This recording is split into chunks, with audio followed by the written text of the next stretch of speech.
据朝鲜劳动新闻报道，朝鲜国防科学院1月5号成功试射一枚高超音速导弹，这是自去年9月29号试射火星8以后，朝鲜再次进行高超音速导弹试射。那么，朝鲜着力打造的高超音速导弹有怎样的特点？朝鲜接连试射高超音速导弹、潜射弹道导弹、巡航导弹，又在向美日韩传递怎样的信号？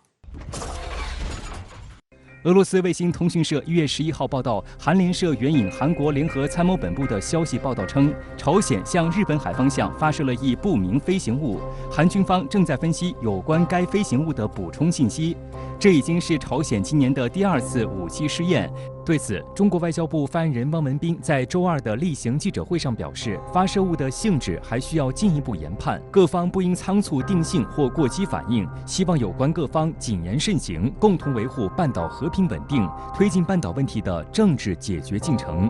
此前，在1月5号，朝鲜宣布其试验了一枚高超音速导弹。根据朝鲜方面发布的消息，这次试射利用6轴马兹547导弹车发射由火星10弹道导弹弹体改进而来的高超音速导弹。从画面来看，其构型与之前发射的火星8不同，战斗部变成了疑似安装有空气舵的双锥体滑翔战斗部，能大幅减少阻力，让导弹能在大气层内进行大幅度机动动作。分析指出，双锥体滑翔战斗部是近年来发展起来的一种用于高超音速飞行的气动构型。美国洛马公司为美国陆军和美国海军研制的通用高超音速滑翔体，为了快点成功，就采用了双锥体滑翔体设计，最大滑翔速度可达到7马赫以上。然而，美国的 CHGB 也才处于试验阶段，朝鲜现在竟然也掌握了类似的技术，这无疑会让美军头上冒汗，十分尴尬。报道称，朝鲜这次试验检验了多种高超音速导弹技术，包括高超音速滑翔飞行战斗部在多次滑翔跳跃飞行与强横向机动相结合的情况下的操纵性与稳定性。高超音速滑翔飞行战斗部分离后，在飞行区间内，从初始发射方位角向目标方位角横向机动120公里，准确命中设定为700公里外的目标。根据朝鲜自己这个声称的横向机动的距离呢，可以达到120公里左右。那么这样一个这个范围，那么超出了一般的这个导弹防御系统它的这个警戒的这样的一个聚焦的范围，所以对这种高超音速导弹进行拦截变得困难，所以它的投放能力就显得特别强。朝鲜官方媒体对这次导弹试射的报道还强调了另外一个细节，确认了寒冷气候下该导弹安步化导弹燃料系统的可靠性。有分析认为，安步化燃料系统是将装有浓缩液体燃料的容器组装至发射装置使用。这种系统无需在发射现场加注燃料，可缩短导弹发射准备的时间，具有与固体燃料相同的迅速、可随时发射等优点。朝鲜这个地方呢比较寒冷，在冬天的时候呢，它用这种容器啊进行这个装载，然后进行发射，所以呢使它在冬季进行导弹发射变得更加容易，因为它主要是液体的这个燃料。这样的话，由于它的这个导弹的发射时间接近于前天后了，那么对方要对它拦截，那么必须时刻保持戒备状态，这样的话拦截就变得困难。朝鲜媒体称，高超音速武器是去年1月举行的朝鲜劳动党8大提出的朝鲜国防战略武器现代化任务之一，是朝鲜下一个5年计划中战略武器部门最优先5大任务最重要的核心任务。除了这2次试射以外，去年10月11号，朝鲜国防发展展览会自卫2021在首都平壤3大革命展示馆开幕，还在会场展示了高超音速武器，揭开了包括火星8在内的多种新锐武器的神秘面纱。根据朝中社发布的照片和朝鲜中央电视台的画面，除了当时已经试射的火星8高超音速导弹外，还有一款不知名导弹采用了双锥体构型弹头，与此次试射的导弹颇为相似。因为这个对于朝鲜来说呢，它的主要的问题就是一个是韩国那块部署了萨德，再有一个情况呢，就是日本这边呢也部署了很多的反导系统，比如说爱国者3啊，包括它海军的这个标准3呐。那么，所以说对于朝鲜来说呢，就这些反导武器都削弱了它的这个弹道导弹的威慑力，那么它就急需要这种高超音速导弹可以规避这个拦截系统的这种武器呢，去增强它的这个整体威慑力。朝鲜不仅在高超音速武器方面发力，还着力提升水下战力，发展潜射导弹。朝鲜劳动党8大报告称，火星和北极星2个系列的弹道导弹构筑了核盾牌，增大了战略遏制力。火星系列是陆基弹道导弹，目前已经发展出10几个型号。北极星则是朝鲜的潜射弹道导弹代号。据朝中社报道，朝鲜国防科学院表示，5年前成功发射朝鲜第1枚潜射战略弹道导弹的824英雄舰，再次成功试射潜射弹道导弹。新型潜射弹道导弹采用侧面机动及滑翔跳跃机动等多种升级的制导技术，将为提升国防技术和改进海军水下作战能力做出重大的贡献。有分析指出，目前朝美谈判一直处在中断的状态。中断的原因是由于美国对朝是采取了强硬施压的措施，而朝鲜要求美国在对朝制裁等各方面做出必要的让步。因此，朝鲜频频试射导弹属于对美韩施压的一种表态，尤其是希望迫使美国尽快恢复接触，为谈判积攒更大的筹码。核禁控这个问题上，朝鲜肯定是个必谈的问题。那么他搞出一点动作来呢，也可以增加一些自己在国际上的话语权。据俄罗斯卫星通讯社报道，在朝鲜试射高超音速导弹后，韩国外交部韩半岛和平交涉本部长鲁圭德与美国对朝政策特别代表金城通电话，双方商定将基于牢固的韩美同盟关系继续紧密合作，为重启与朝对话持续努力。不过，朝鲜在高超音速武器方面的快速发展，也会刺激韩国和日本加速推进高超音速武器项目。2021年12月3号，韩国国防发展局与韩华集团联合公布了海科高超音速导弹的概念设计，这是韩国首个高超音速巡航导弹项目，计划将于2022年试飞，2024年完成预研。据了解，韩国海科高超音速导弹采用了类似美国 X-51A 那样的成波体气动外形设计，而具体性能尚未可知。韩国国防发展局计划在2022年和2023年制造并试验2枚该导弹。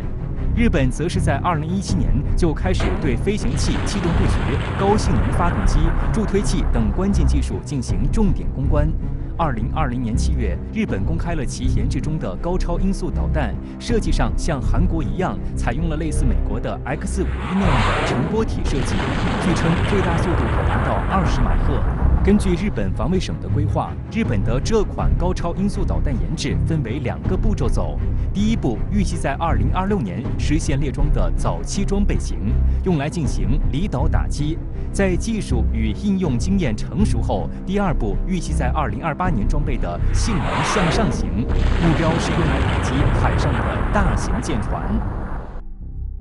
朝鲜去年9月首次试射高超音速导弹，日前再次试射。请教一下张先生，据您观察，朝鲜这2次试射有什么特点？朝鲜当前的高超音速导弹技术处于怎样的水平？去年这个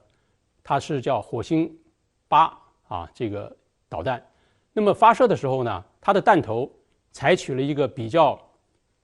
先进的、更加先进的就类似于我们东风17的那种成波的楔形的这样的一个形状的一个弹体。那么这种弹体呢，它可能它的机动性会更好，而且更加的先进那么这一次它的这个弹体呢，它的这个战斗部采取了相对比较传统的就是带有一个空气舵的一个锥形的。那么这样的一个弹体呢，它的稳定性会更好一些，同时它也有比较强的机动性。这个弹体它的横向机动能力是比较强的因为一般的弹体它的这种机动性都是纵向的上下的这种机动，但是它的这个弹体是可以向一侧水平的运动然后在这个打击对方的目标，也就是说它的机动性是非常强的。换一个角度讲，它的拦截难度是非常大的。而在去年的这个报道当中就没有提到这方面的问题。所以从这个特点的对比我们可以看出，应该说就这一次的这个这次发射的这个高超声速武器来说，也是相对成熟的。韩国国防部1月7号表示，朝鲜的说法似乎夸大其词，并认为估计朝鲜尚未获得高超音速飞行器的技术。请教一下秦先生，对于韩国的主张，您怎么分析？从朝鲜这次发射的这个武器来看的话，我个人观察它的外形很像中国的东风15弹道导弹，也就是一个这个车载起数发射的这样移动发射的一个弹道导弹。那么它显然是采用了后一种，就相对比较容易实现的。就靠一个弹道导弹给它带出大气层，然后释放出一个高超音速这个弹头的这样一个模式。但我个人认为，朝鲜，它的高超音速武器真正能达到什么样的一个技术程度技术高度，还需要继续观察。就像我前面说的，因为面临的这个挑战非常的多耐高温的材料，包括抗高过载的这样的一些电子零部件包括精确的制导包括难度很高的飞行的控制所以我觉得。至于他说他今后的进展，还需要进一步的观察。近年来，朝鲜已经多次进行潜射弹道导弹试射，并都取得成功。请教一下张先生，朝鲜海军的潜艇极为有限，潜射导弹能发挥多少威慑力呢？因为它的潜艇只有这个2000吨左右都是一些小型的、中小型的一种潜艇。那么这种潜艇，它要搭载像北极星1这样的弹道导弹、潜射弹道导弹的话，也就是2枚左右同时，它的潜艇要想在日美的严密控制之下生存下来，也存在着很大的问题所以它现在只是通过试验解决了一个有无的问题，还不能够形成一种完整的作战体系我想这个按照朝鲜它目前的技术水平和经济能力，它要发展更多更先进的这种更大型的潜艇困难也很大。所以可能朝鲜人也认识到了这个问题，所以这一次大家看它发射的是一个近程的一个导弹那么近程导弹它的尺寸可能会比较小它的性能还比较高，这样的话它可以以一个小型的潜艇多搭载几枚导弹能够利用它现有的这个平台的力量对日韩的基地特别是美国在日韩在第一岛链这样的基地形成有效的威慑。1月7号，美国国务卿布林肯、国防部长奥斯汀与日本外相林芳正、防卫相岸信夫在线举行2+2视频会议。这是岸田文雄就任日本首相以来，两国外交和防卫领域最高级别官员的首次会谈。双方会后发表联合声明，再次渲染所谓的中国威胁，还签署了防卫装备合作研究协定。那么，日本2+2会谈意在释放哪些信号？日美签军备协定，共同研发反高超音速武器，靠谱吗？据日媒报道，在日美2+2会谈期间，美国国务卿布林肯再度炮制所谓中国威胁论。在会后，日美发表的联合声明中，涵盖多条涉华的消极内容，包含涉台湾、新疆、香港、东海、南海等多个涉华议题。对此，中国驻日本使馆发言人指出，日美2+2会议及联合声明恶意操弄涉华议题，对中国进行无端指责，粗暴干涉中国内政，严重违反国际法和国际关系基本准则。中方对此表示强烈不满和坚决反对，已提出严正交涉。日美同盟作为双边安排，应该真正管好自己的事，而不是总想着针对第三方，更不应损害第三方利益。日美口口声声维护自由开放的印太，实质上却在固守冷战思维，以意识形态划线搞小圈子，挑动政治对立，完全是逆时代潮流而动。应该说日美的2+2这个会议他们讨论的内容呢还是比较广泛的，但是这个2+2会议的这个最核心的问题仍然是这个应对中国在台湾问题的一些措施。那么我们中国很显然绝不允许任何外来势力以任何借口来干涉中国的内政，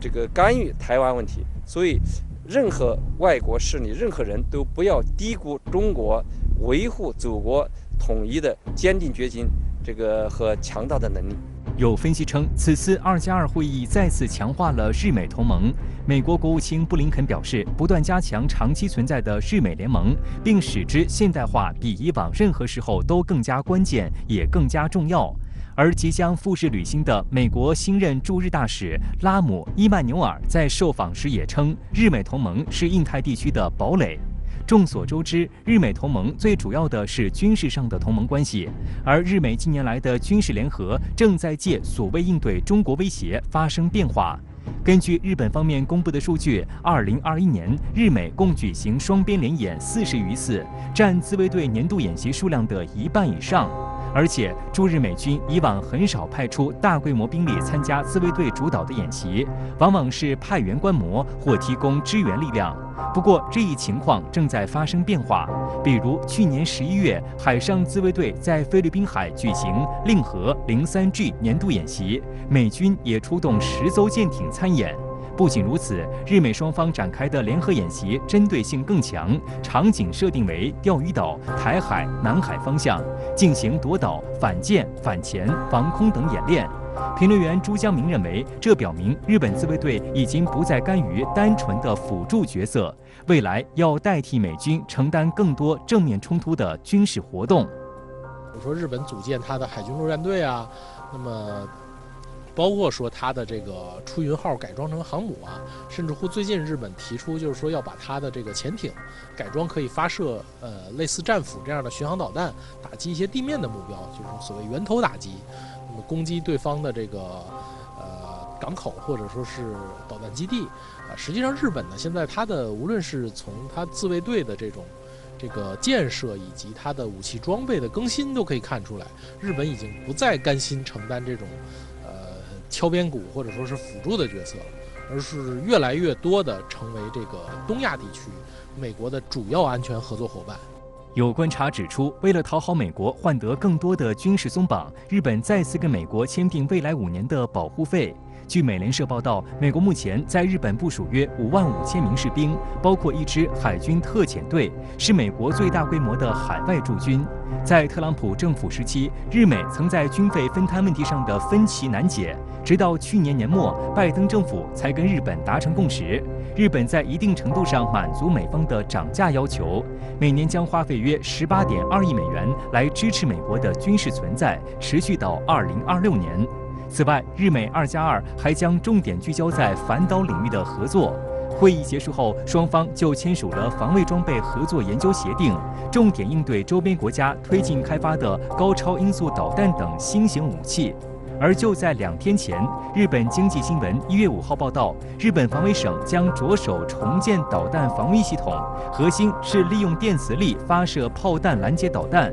可击落5倍音速变轨飞行的高超音速武器。报道称，日本在2022年度预算中列入了65亿日元的预算，作为制作电磁轨道炮接近实用样机的经费。该系统将在2030年刷新日本导弹防御体系。电磁炮弹和一般的这个炮弹相比呢，它的最主要的特点呢，就是它利用电，而不是利用火药来发射这个炮弹。那么由于使用电力来发射呢，所以呢，这个使得电磁炮弹呢，它的这个弹丸的速度就可以非常快。同时，电磁炮弹呢，它还有一个特点，就是命中精度比较高。据日本媒体的报道，日本防卫省正致力于研究能够通过电磁加速发射炮弹的轨道炮技术，号称能弥补日本防御的漏洞。那么，电磁轨道炮究竟是怎样的装备呢？它真的能对高超音速武器进行拦截吗？电磁炮概念最早是由挪威奥斯陆大学物理学教授克里斯蒂安·伯克莱在1845年提出来的。伯克莱还在1901年制成了世界上第一个电磁线圈炮，能够把0.5公斤重的物体加速到50米每秒。2年后，他又制成的第2个线圈炮可以把10公斤重的物体加速到了100米每秒的速度。这一成就在当时可以说是非常了不起，也让世界看到了电磁技术的军事应用前景。1920年，电磁轨道炮终于由法国人维勒鲁伯发明了出来。它由2条平行的长直导轨组成，导轨间放置的弹丸相当于一个滑块。当2个导轨接入电源时，强大的电流从一侧导轨流入，经滑块从另一侧导轨流回来时，在2导轨平面间就会产生强磁场。在磁力的作用下，弹丸就会以很大的速度射出。由于电磁轨道炮结构简单，易于实现，所以成为了电磁炮发展的重点。自上世纪80年代以来，美国、苏俄、英国、法国、中国、日本等国相继建立了实验室，投入大量人力财力进行研究，使电磁轨道炮技术取得了长足发展。其中，美国一直处于领先地位。1980年，美国西屋公司为星球大战计划建造的试验型电磁轨道炮，把300克的弹丸加速到了5000米每秒。美国后来又解决了一系列关键技术难题，使电磁炮技术研究进入了工程应用研究阶段。于是，美国海军在2005年8月开始正式立项研制电磁轨道炮和超高速炮弹。参与研发的承包商为美国通用原子公司与英国 BAE 系统公司。不过，他们在电磁轨道炮的研制方面并不顺利。直到2017年，由 BAE 系统公司负责研制的32兆瓦样炮，才在弗吉尼亚州的美国海军水面作战中心达尔格伦分部完成首次射击。通用原子公司的电磁轨道炮进度更慢，在2018年才在犹他州的靶场测试10兆瓦的样炮，而且测试的结果都不理想。比如 BAE 系统公司的32兆瓦样炮设计目标是将约16公斤的弹丸加速至2000米每秒进行发射，射速为10发每分钟，炮管的寿命则为1000发。美国海军研究办公室则表示，如果要达到每分钟发射10发，持续的电力消耗将会达到惊人的20兆瓦每分钟，相当于1分钟用掉2万度家用电。而且炮管平均寿命只有100发，2次发射之间的储能充电最快只能达到12秒，大约每分钟发射5枚炮弹。不仅消耗量大，效果也远不如预期指标。因此，美国海军想让电磁轨道炮上舰的设想一直没能实现。而日本研制的电磁轨道炮，如果是在陆地部署，电量供应就基本不存在问题。从设计参数来看，日本的电磁轨道炮设计射程200千米，弹丸质量10公斤，射速为10发每分，最大飞行速度约为2000米每秒。那这一速度理论上是能够拦截高超音速飞行器的，能够连续快速发射，也提升了拦截几率。不过，相信日本在这方面的研制也还有很多技术瓶颈没有解决，何时能够投入实战不得而知。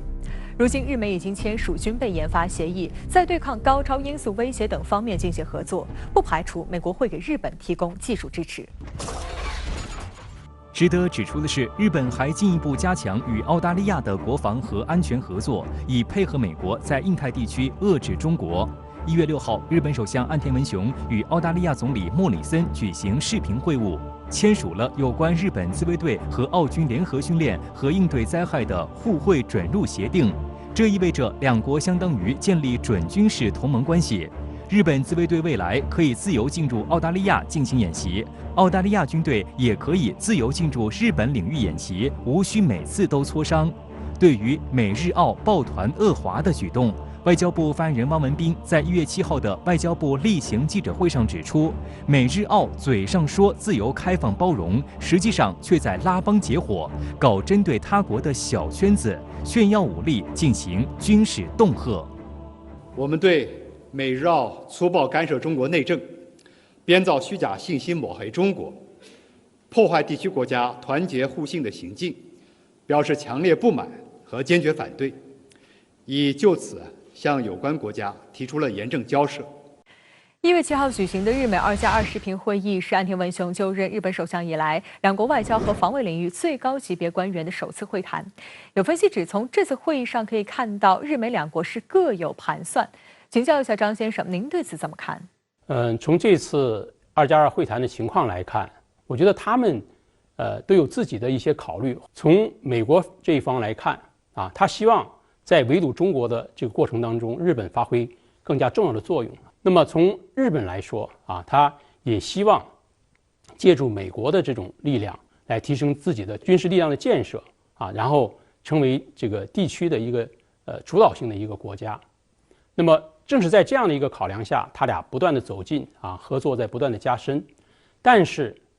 在这样一种大的趋势下，我们也要看到他们还是存在着一些分歧和矛盾首先就是在日本的这种防卫政策的自主性这个问题上，实际上双方是有不同的看法的从这个日本来说，他希望自己的外交、自己的防务这种政策的自主性会进一步的提高。但是美国呢，一方面他希望日本发挥更多的作用，但是另一方面他仍然希望能够保持日本对他的这种依附性。那么第二个方面呢，就是他们军事合作的这些领域当中也存在着一些具体的这个矛盾比如说美国希望能够把陆基的中程弹道导弹部署在冲绳或者说把冲绳那些岛屿变成美国的远征前进基地。那么这样一来的话必然使冲绳的民众处于这个敌方的打击范围之内或者说成为敌方的打击目标。那么这样的话，它也会产生一些矛盾。所以这些矛盾在未来在一定的条件下，它会再次浮现出来也会成为日美军事安全合作的重要的障碍。1月6号凌晨，首批飞抵哈萨克斯坦的俄罗斯先遣队又是什么来头呢？据报道，主要是俄军精锐空降兵部队。В состав российских миротворческих сил входят подразделения 45-й отдельной бригады спецназа ВДВ, 98-й воздушно-десантной дивизии ВДВ и 31-й отдельной бригады ВДВ. Все военнослужащие российского контингента прошли специальную подготовку и имеют реальный боевой опыт. 综合俄国防部红星电视台的消息，俄空降兵部队搭乘运输机，从莫斯科州的契卡洛夫机场、伊万诺沃北机场和乌里扬诺夫斯克东机场出发，前往哈萨克斯坦。运输机除了装载兵员，还装载空降战车、轮式步兵战车、卡车以及其他武器。最先抵达哈萨克斯坦的空降兵部队主要携带轻武器和卡车，在机场执行既定任务，以确保后续携带空降战车、步兵战车等重型装备的主力部队安全落地。这次这个吉安条约组织派出的部队呢，实际上是它的总人数是比较少的，而且就是实际上，它主要突出的就是一个快速部署性。因为这个为什么派空降兵呢？就是因为空降兵它能够实现一个快速的这个远程的部署，能迅速的把这个事儿给这个平掉。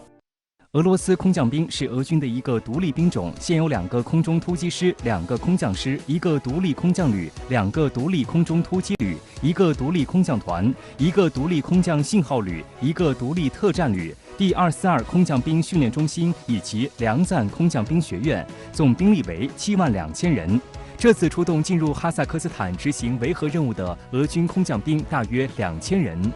来自俄军空降兵第98近卫红旗空降师、第31独立近卫空中突击旅和第45独立近卫特殊用途旅。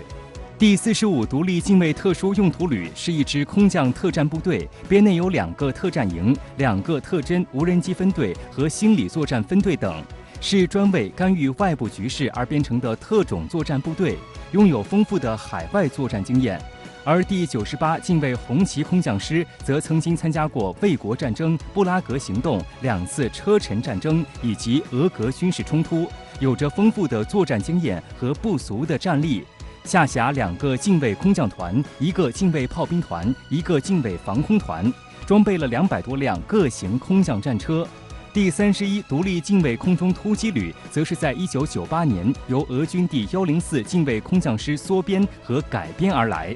近年来，在俄军空降兵不断改革的背景下，该旅成为重点强化作战能力的空降部队。该旅兵力约为2200人，主要装备包括 BMD-4M 伞兵战车、BTR-MDM 伞兵运输车、轻型轮式高机动车、米8 AMTSH 和米26运输直升机、米24武装直升机等。在2020年纳卡冲突之后，进入纳卡地区维和的俄军就是第31独立近卫空中突击旅。参加过叙利亚战争的这个军队呢，它就有比较丰富的和这些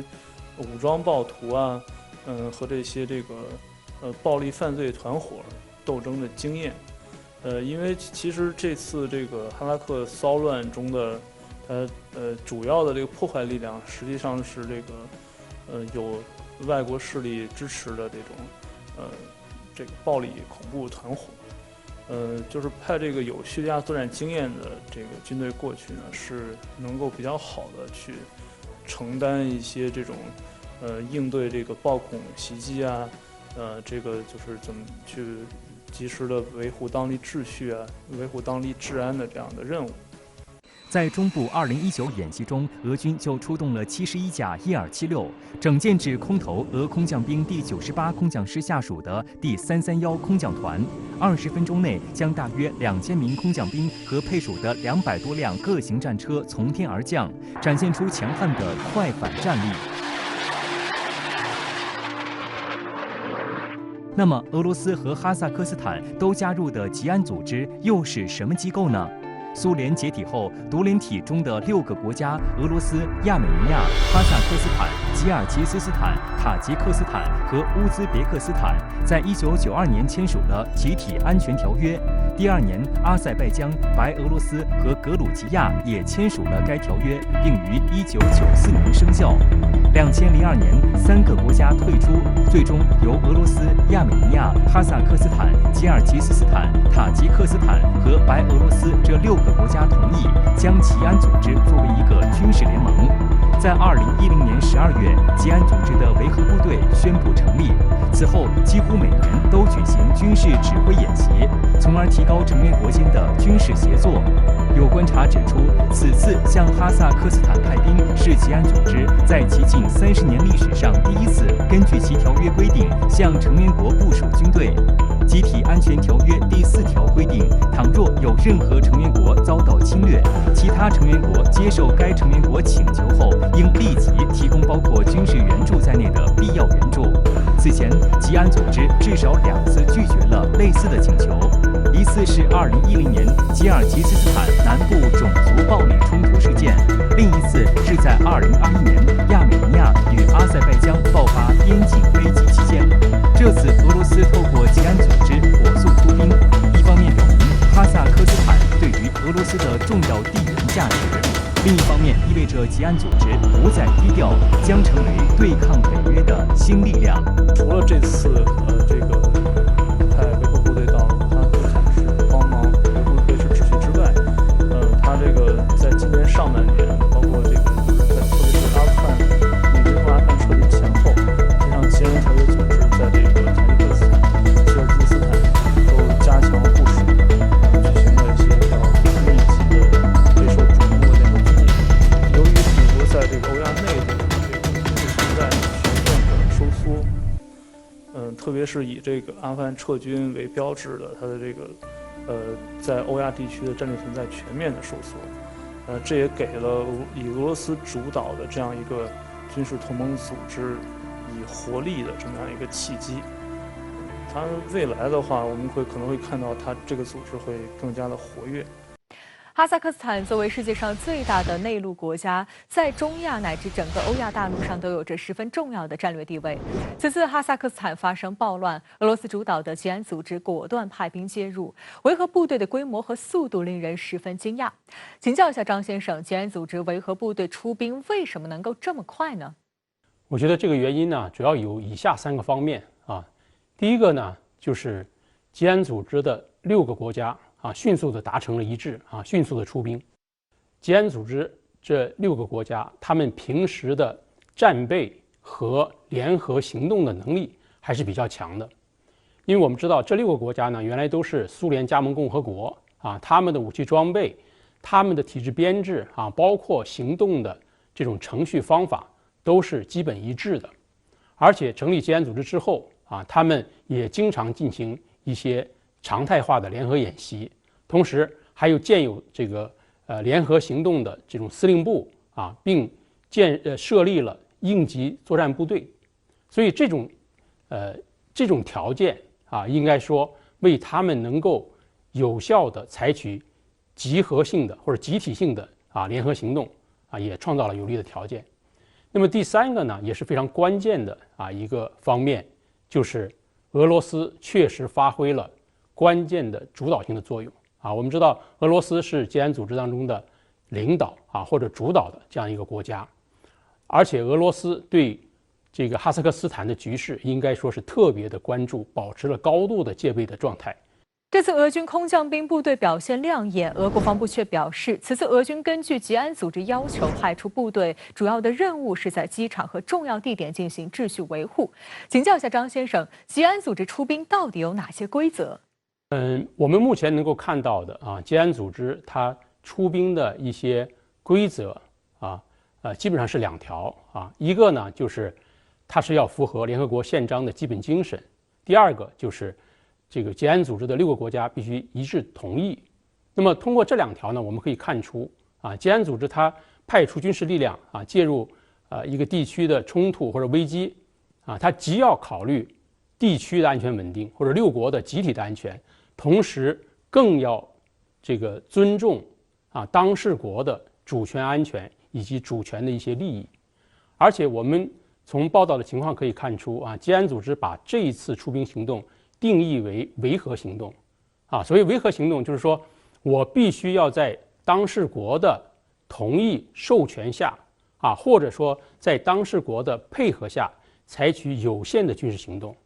啊。所以这一次我们可以看到，俄罗斯它的空降部队采取的这个行动是有限的，是克制的啊。它主要是围绕着对阿拉木图机场的这种控制来展开的。那么对于直接的镇压恐怖分子的行动，或者说直接的和民众面对面的这样的一种维持秩序控制这个群众这样的一些行动，俄罗斯肯定不会或者说吉安组织的其他国家不会介入太深。